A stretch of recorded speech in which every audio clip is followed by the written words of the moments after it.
অপরাধ করেছো, গুনাহ করেছো, আমার কাছে ফিরে আসো, আমার দরজা থেকে দূরে সরে যাও না।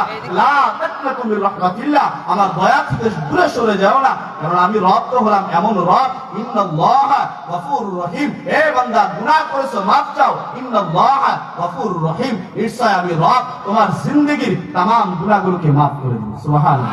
আর যদি আমল করেন, পৃথিবীর মধ্যে সবচাইতে বড় আবেদ আপনি হন। এই জন্য আমার অনুরোধ, অল্প সময়ের ভিতরে আমরা গুনাহ ছাড়বো ইনশাআল্লাহ, কারণ আল্লাহ তাআলা হলেন গফুর রহিম। আল্লাহ বলেন, হে বান্দা, গুনাহ করেছো, আমি রবের কাছে ফিরে আসো, আমি রব হলাম এমন রব। আল্লাহ বলেন, লা তাকনাতু মির রাহমাতিল্লাহ, হে বান্দা, অপরাধ করেছো, গুনাহ করেছো, আমার কাছে ফিরে আসো, আমার দরজা থেকে দূরে সরে যাও না। লা তাকনাতু মির রাহমাতিল্লাহ, আমার দয়া থেকে দূরে সরে যাও না, কারণ আমি রব তো হলাম এমন রব, ইন্নাল্লাহা গফুরুর রহিম। হে বান্দা, গুনাহ করেছো, মাফ চাও, ইন্নাল্লাহা গফুরুর রহিম, নিশ্চয় আমি রব তোমার জিন্দেগীর तमाम গুনাহগুলোকে মাফ করে দেব। সুবহানাল্লাহ। দুনিয়ার একজন মোবাইলওয়ালা মোবাইল বানাইছেন, 1 মিনিটে শেষ করে দিব।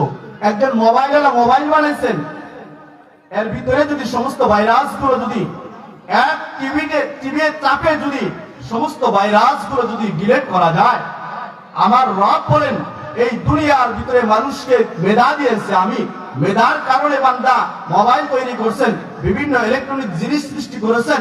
আমার বান্দা যদি তার জীবনে যদি গুনাহ করে, অপরাধ করে, আমি রবের কাছে যদি মাফ চায়, আমি রব বলে দিলাম, বান্দা মাফ চাইতে দেরি, বান্দার চোখের পানি পড়তে দেরি, আমি রব বান্দাকে মাফ করতে 1 সেকেন্ডও দেরি করব।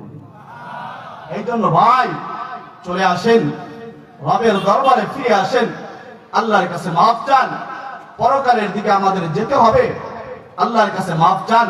আল্লাহ তাআলা নিশ্চিত আমাদের জিন্দেগীর গুনাহগুলোকে মাফ করে দিবে। এই বলেই আমার আলোচনা শেষ করছি। আল্লাহ তাআলা আমাদের প্রত্যেককে আমল নিয়ে